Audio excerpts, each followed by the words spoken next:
సరే, దీన్ని మనం కొంచెం విడమర్చి చూద్దాం. ఈరోజు మన డీప్ డైవ్కి స్వాగతం. ఈరోజు మన లక్ష్యమేంటంటే మే 20, 2026 నాటి వార్తలు, రిపోర్ట్స్, ఇంటర్నేషనల్ డెవలప్మెంట్స్ వీటన్నిటి వెనక ఉన్న అసలు కథను అర్థం చేసుకోవడం. అవును. అంటే ఎలాంటి ఇన్ఫర్మేషన్ ఓవర్లోడ్ లేకుండా సింపుల్గా మన రోజువారీ జీవితానికి ఇవి ఎలా కనెక్ట్ అయి ఉన్నాయో తెలుసుకోవడం. ఎగ్జాక్ట్లీ. ఎందుకంటే ఒకవైపు చూస్తేనేమో మన దేశం గ్లోబల్ సూపర్ పవర్ లాగా ఎదుగుతోంది. బిలియన్ డాలర్ల డీల్స్ చేసుకుంటున్నాం. హ్మ్, కానీ మరోవైపు మార్కెట్కి వెళ్తే సామాన్యుడికి టమాటా ధర, పెట్రోల్ ధర చుక్కలు చూపిస్తున్నాయి, ఎండలు మండిపోతున్నాయి. అసలు ఈ గ్లోబల్ డిప్లొమసీకి, మన జేబులో ఉన్న డబ్బులకి లింక్ ఏంటి? ఈరోజు మన సోర్సెస్లో భౌగోళిక రాజకీయాలు, ఆర్థిక సవాళ్లు, వాతావరణం, టెక్నాలజీ ఇలా చాలా ఉన్నాయి. సో నేరుగా మ్యాటర్లోకి వెళ్ళిపోదాం. ఖచ్చితంగా. మనం ఫస్ట్ అర్థం చేసుకోవాల్సిందేంటంటే ఈ ఇంటర్నేషనల్ డెవలప్మెంట్స్ అన్నీ ఎక్కడో గాల్లో జరిగేవి కావు. అవి డైరెక్ట్గా మన కిరాణా బిల్లు మీద, మన ఈఎంఐల మీద ఇంపాక్ట్ చూపిస్తాయి. అదే కదా. ఇప్పుడు మన ఫారెన్ పాలసీనే తీసుకోండి. ఇది అచ్చం ఒక మల్టీలెవెల్ చెస్ గేమ్ లాగా అనిపిస్తోంది నాకు. ఓస్లోలో 3వ ఇండియా నార్డిక్ సమ్మిట్ జరిగింది కదా. అవును, నార్వే, స్వీడన్ లాంటి దేశాలతో.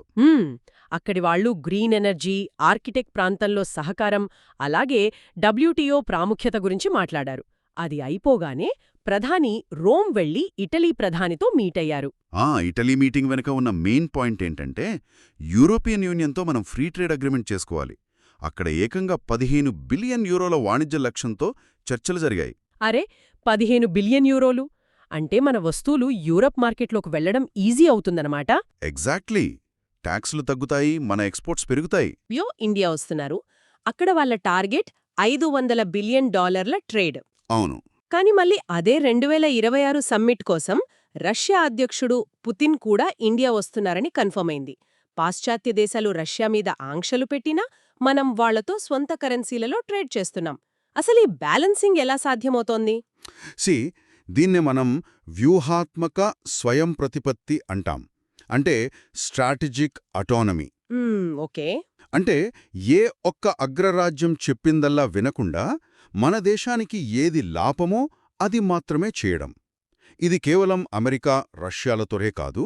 మన డిఫెన్స్ డీల్స్ చూస్తే మీకింకా క్లారిటీ వస్తుంది. అవును, ఆ డిఫెన్స్ డీల్స్ లిస్ట్ చూస్తే నాకు నిజంగా ఆశ్చర్యం వేసింది. సౌత్ కొరియాతో K9 వజ్ర ఆర్టిలరీ, దానికి సైబర్ సెక్యూరిటీ కూడా యాడ్ చేశారు. యుఏఈతో ఏకంగా $5 బిలియన్ డ్రోన్ క్షిపణి పెట్టుబడులు. కరెక్ట్. మళ్ళీ ఇటుపక్క వియత్మంతా ఆర్టిఫిషియల్ ఇంటెలిజెన్స్, సముద్ర భద్రత అంటే చైనాకి చెక్ పెట్టడానికి వియత్నాంతో కలుస్తున్నామన్నమాట. ఇక్కడొక ఇంట్రెస్టింగ్ విషయం ఏంటంటే మనం ఆయుధాలను కేవలం వేరే దేశాల నుంచి కొనుక్కోవడం లేదు, వాళ్లతో కలిసి కోప్రొడక్షన్ చేస్తున్నాం, ఇక్కడే తయారు చేస్తున్నాం. అంటే మేక్ ఇన్ ఇండియా లాగా? అవునవును, ఆత్మనిర్భర్ భారత్లో భాగంగా. దీనివల్ల రిజల్ట్ ఏంటో తెలుసా? మన డిఫెన్స్ ఎక్స్పోర్ట్స్ ఇప్పుడు 38,000 కోట్ల రూపాయలకు చేరుకున్నాయి. వావ్, 38,000 కోట్లు! అవును, బ్రహ్మోస్ క్షిపణులు, పినాకా లాంటివి మనం ఎక్స్పోర్ట్ చేస్తున్నాం. మనం ఇప్పుడు ఒక గ్లోబల్ డిఫెన్స్ ప్లేయర్గా మారిపోయాం. ఇది వినడానికి చాలా ప్రౌడ్గా ఉంది. కానీ ఇక్కడే నాకు ప్రాక్టికల్ క్వశ్చన్ ఉంది. ప్రపంచ వేదిక మీద మనం ఇంత పవర్ఫుల్గా ఉన్నాం, కానీ పశ్చిమాసియాలో, అదే మిడిల్ ఈస్ట్లో ఏదైనా గొడవ జరిగితే మన ఎకానమీ ఎందుకు వణికిపోతుంది? ఇది చాలా ఇంపార్టెంట్ పాయింట్. ఎందుకంటే మ్యాక్రో ఎకనామిక్ నంబర్స్ బాగున్నాయి, బ్యాంకింగ్ సిస్టమ్ సేఫ్ అని నిపుణులు చెబుతుంటారు. కానీ ఒక సామాన్యుడికి రియాలిటీ వేరేలా ఉంది కదా. ఖచ్చితంగా. రియాలిటీ ఏంటంటే మిడిల్ ఈస్ట్ క్రైసిస్ వల్ల గ్లోబల్ సప్లై చైన్ దెబ్బతింది. దానివల్ల ముడి చమురు ధరలు పెరిగాయి, క్రూడ్ ఆయిల్ రేట్లు పెరిగాయి. అవును, అందుకే రేటింగ్ ఏజెన్సీస్ మన జీడీపీ అంచనాలను తగ్గించాయి. ఇండియా రేటింగ్స్ వాళ్లు 7.6% నుంచి 6.7%కి తగ్గించారు. క్రిసిల్ కూడా 6.6%కి తగ్గించింది. అరరే, 1% దాకా పడిపోయిందన్నమాట. అంతేకాదు, గ్లోబల్గా టెన్షన్స్ ఉన్నప్పుడు ఫారిన్ ఇన్వెస్టర్స్ భయపడి వాళ్ల డబ్బులు వెనక్కి తీసేసుకుంటారు. అంటే ఎఫ్ఐఐ, ఎఫ్డిఐలు బయటికి వెళ్లిపోవడం వల్ల మన రిజర్వ్ బ్యాంక్ దగ్గరున్న ఫారెక్స్ నిల్వలు పడిపోయాయంటారు. అవును, సుమారు 2.5 లక్షల కోట్లు తగ్గాయి. అందుకే రూపాయి విలువ రికార్డ్ స్థాయిలో 96.53కి పడిపోయింది. ఓ మై గాడ్, 96 రూపాయలు! దీనివల్ల ద్రవ్యోల్బణం మీద కూడా గట్టి దెబ్బబడింది కదా. నేను చదివిన రిపోర్ట్ ప్రకారం రిటైల్ ద్రవ్యోల్బణం 13 నెలల గరిష్టానికి అంటే 3.48% చేరింది. కరెక్ట్. టోకు ద్రవ్యోల్బణం WPI అయితే ఏకంగా 8.3% చేరింది. మరి అలాంటప్పుడు ఆర్బీఐ వడ్డీ రేట్లు తగ్గించే ఛాన్స్ ఏమైనా ఉందా? ఈఎంఐలు కట్టేవాళ్లకేమైనా రిలీఫ్ వస్తుందా? ప్రస్తుతానికి ఆ ఛాన్స్ చాలా తక్కువ. ఎందుకు? 3.48% అంటే ఆర్బీఐ టార్గెట్ అయినా 2-6% లోపలే ఉంది కదా. ఉంది, కానీ ఇక్కడ ప్రాబ్లం ఏంటంటే ఇది ఇంపోర్టెడ్ ఇన్ఫ్లేషన్. అంటే మన దేశంలో డిమాండ్ పెరిగి ధరలు పెరగలేదు. మనం బయట నుంచి కొనే పెట్రోల్, డీజిల్ రేట్లు పెరగడం వల్ల ఇక్కడ ట్రాన్స్పోర్ట్ రేట్లు పెరిగి ఆ ఎఫెక్ట్ కూరగాయలు, నిత్యావసరాల మీద పడుతోంది. ఓ, అంటే మన తప్పు లేకుండానే మనం ఆ భారం మోస్తున్నాం. ఎగ్జాక్ట్లీ.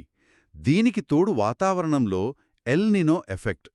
సో ఆర్బీఐ ఇప్పుడు వడ్డీ రేట్లు తగ్గిస్తే మార్కెట్లోకి డబ్బులు ఎక్కువొచ్చి ధరలింకా పెరిగిపోతాయి.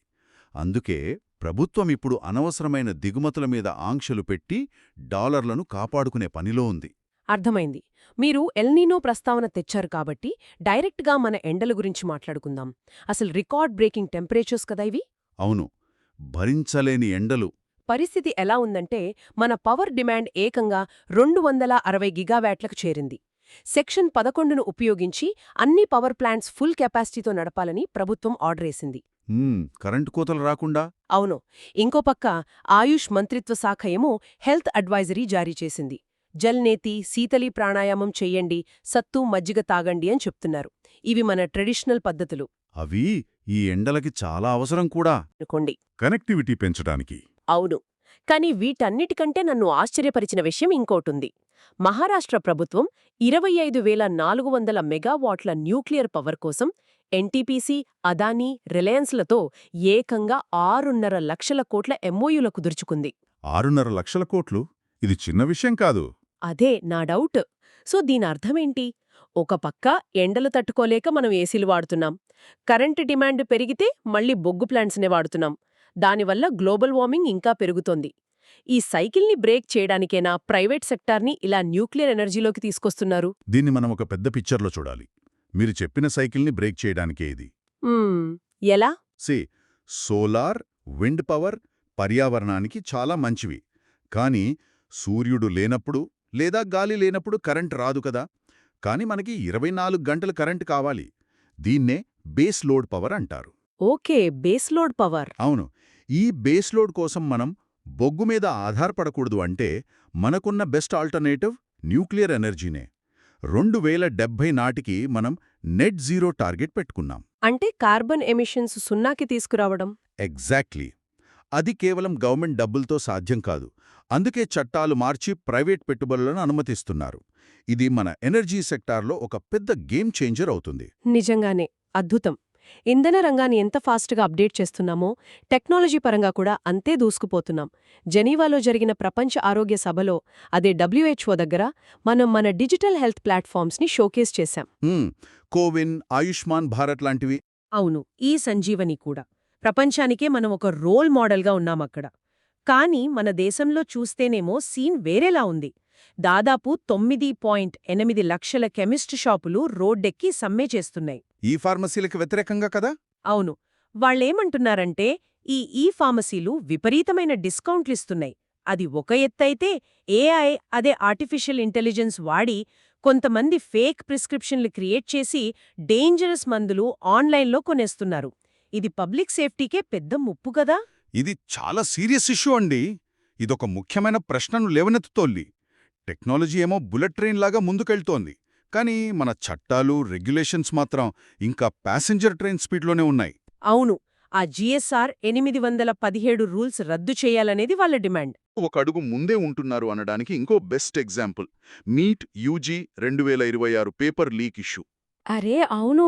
ఆ వాట్సాప్, టెలిగ్రామ్లలో గెస్ట్ షీట్స్ పేరుతో పేపర్లు క్షణాల్లో లీక్ అయిపోయాయి. పాపం నిజాయితీగా చదివిన పిల్లలకి ఎంత అన్యాయం. కరెక్ట్. అందుకే నేషనల్ టెస్టింగ్ ఏజెన్సీ NTA ఇప్పుడు చాలా పెద్ద సంస్కరణలు చేపట్టింది. కొత్తగా చీఫ్ టెక్నాలజీ ఆఫీసర్ని, CFOని నియమించారు. AI ప్రాక్టరింగ్ కూడా తెస్తున్నారు కదా. అవును.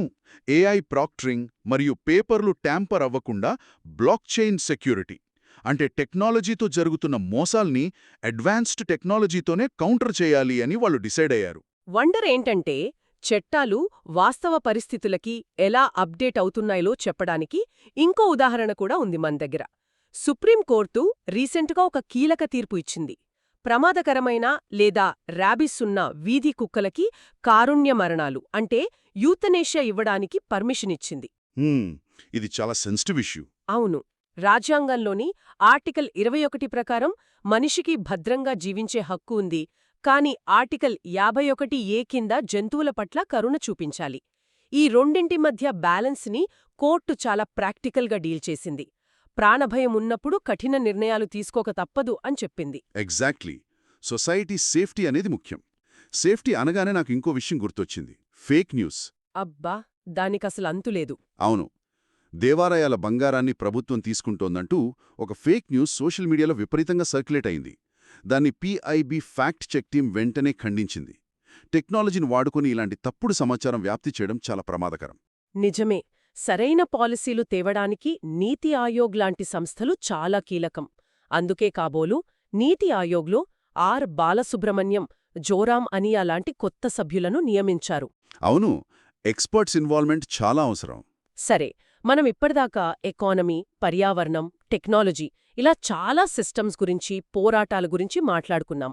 అయితే ఒక ఇంట్రెస్టింగ్ విషయమేంటంటే నేటి క్యాలెండర్లో ఉన్న దినోత్సవాలు కూడా ఇవే అంశాలను ప్రతిబింబిస్తున్నాయి. అవునా? ఏమున్నా ఈరోజు? ఈరోజు అంటే మే 20న వరల్డ్ బీ డే అండి. యాంటాన్ జాన్సా పుట్టినరోజు.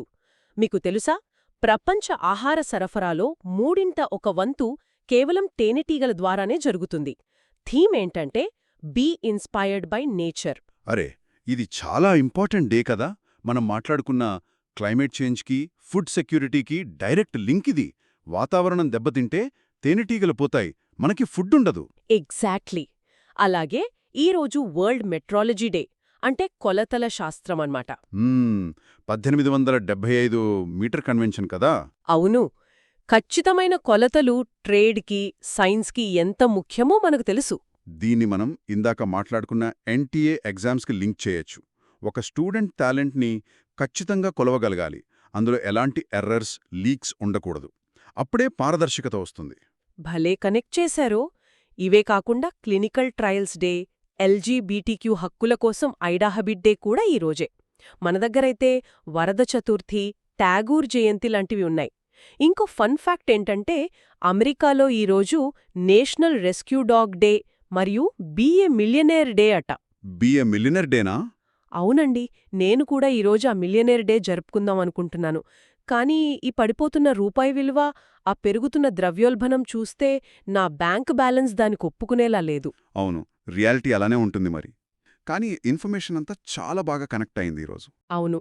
సో ఈనాటి డీప్ డైవ్లో ఓస్లోలో ప్రధాని దౌత్యం దగ్గర్నుంచి 6.5 లక్షల కోట్ల అణు విద్యుత్ ప్లాంట్లు, అలాగే రోడ్డున పడ్డ కెమిస్ట్ షాపుల సమ్మెల వరకు అన్నీ మాట్లాడుకున్నాం. ఇవన్నీ ఒకదానికొక్కటి ఎలా ముడిపడి ఉన్నాయో మన లింజినర్స్కి ఒక క్లియర్ పిక్చర్ వచ్చిందని నేను ఆశిస్తున్నాను. ఖచ్చితంగా. గ్లోబల్ పాలిటిక్స్ మన లోకల్ ఎకానమీని ఎలా డ్రైవ్ చేస్తున్నాయో స్పష్టంగా అర్థమైంది. నిజమే. ముగింపుగా వినేవాళ్లందరికీ ఒక ఆసక్తికరమైన ప్రశ్న వదిలేయాలనుకుంటున్నాను. మనం ఇందాక ఆర్టిఫిషియల్ ఇంటెలిజెన్స్ వాడి ఫేక్ ప్రిస్క్రిప్షన్లు క్రియేట్ చేయడం గురించి, ఎగ్జామ్ పేపర్లు లీక్ అవ్వడం గురించి మాట్లాడుకున్నాం. దాన్ని అడ్డుకోవడానికి మళ్లీ ఏఐనే వాడుతున్నారు. అవును. అయితే ఫ్యూచర్లో మన డ్రగ్ కంట్రోలర్ లాంటి రెగ్యులేటరీ సిస్టమ్స్ లేదా NTA లాంటి ఎగ్జామ్ బోర్డులు పూర్తిగా ఏఐ ద్వారానే నడిస్తే ఎలా ఉంటుంది? అంటే నేరాలు చేసేది ఒక ఏఐ, దాన్ని పట్టుకుని శిక్షించేది ఇంకో ఏఐ అయితే, ఈ ఇంటెలిజెన్స్ యుద్ధంలో మనిషి పాత్ర కేవలం ఒక ప్రేక్షక పాత్రకే పరిమితమవుతుందా? ఇది నిజంగా చాలా లోతైన ఆలోచన. ఆలోచించాల్సిన విషయమే కదా. ఈ ఆలోచనను మీకే వదిలేస్తున్నాం. ఎటువంటి కన్ఫ్యూజన్ లేకుండా ఇంత క్లియర్గా అనలైజ్ చేసినందుకు మీకు చాలా చాలా థ్యాంక్స్ అండి. ఈ డీప్ డైవ్ ద్వారా అందరికీ ఒక కొత్త పర్స్పెక్టివ్ దొరికిందని ఆశిస్తున్నాం. మళ్ళీ ఇంకో ఆసక్తికరమైన ఎపిసోడ్తో కలుద్దాం. Take care.